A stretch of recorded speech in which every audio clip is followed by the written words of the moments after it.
Hi friends. జీవితంలో పరీక్షలు వస్తుంటాయి, పోతుంటాయి. కానీ మీరు తీసుకునే నిర్ణయాలు మీ కుటుంబాన్ని అంత కష్టాల్లోకి నెట్టేస్తాయి.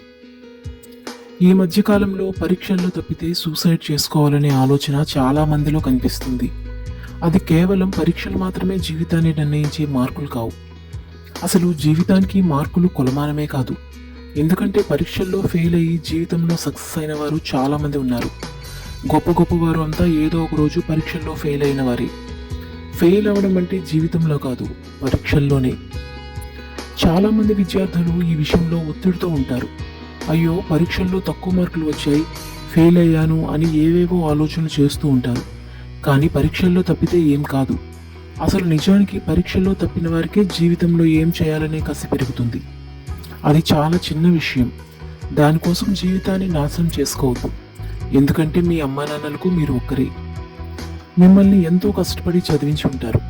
వాళ్ళ చెమటతో తయారైన జీవితం మీది. ఏదైనా తప్పుడు నిర్ణయాలు తీసుకునే ముందు ఒక్కసారి వారి కష్టాన్ని గుర్తు చేసుకోండి. వారి కళ్ళల్లోకి కళ్ళు పెట్టి చూడండి. అప్పుడు మీ నిర్ణయం మారుతుంది. మీకు ఏదైనా అయితే ముందుగా ఎఫెక్ట్ అయ్యేది తల్లిదండ్రులే. అదే మీరు చెడు నిర్ణయాలు తీసుకుంటే వాళ్ళు జీవితాంతం కుంగిపోతారు.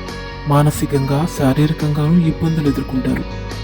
అమ్మ తిట్టిందని, నాన్న కొట్టాడని, ప్రేమలోనూ పరీక్షలోనూ ఫెయిల్ అయ్యామని అర్ధాంతరంగా అంతం చేసుకుందుక ఈ జీవితం? మన పుట్టికే ఓ విజయం అయినప్పుడు మధ్యలో వచ్చే ఈ సమస్యలంతా జీవితం అంతైతే కాదు కదా. పరీక్షలో ఫెయిల్ అయ్యామని తప్పుడు నిర్ణయాలు జోలికి వెళ్ళకూడదు. పరీక్షలు మళ్ళీ వస్తాయి, పోతాయి.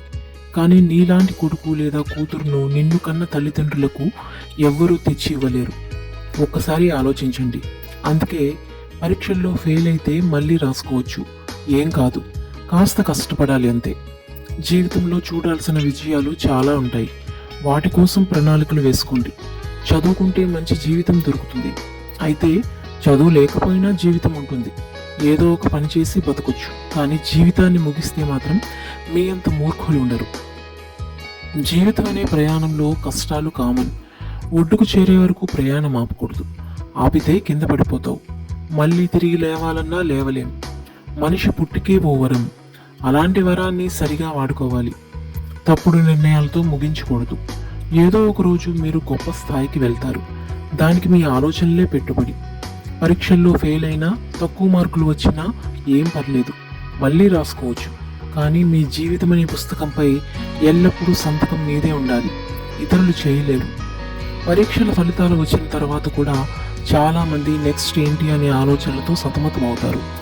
ఈ కాలంలో సమాచారం వెతికేందుకు చాలా దారులున్నాయి. మీరు తర్వాత ఏం చేయాలి, మీ జీవితంలో ఏం కావాలనుకుంటున్నారు అనే విషయంపై క్లారిటీ తెచ్చుకోండి. ఎలాంటి కోర్సులో చేరితే ఎలాంటి భవిష్యత్తు ఉంటుందనే విషయంపై పరిశోధించండి. దీనికి తల్లిదండ్రులు కూడా సహకరించాలి. అవసరమైతే నిపుణుల సహాయం కూడా తీసుకోండి.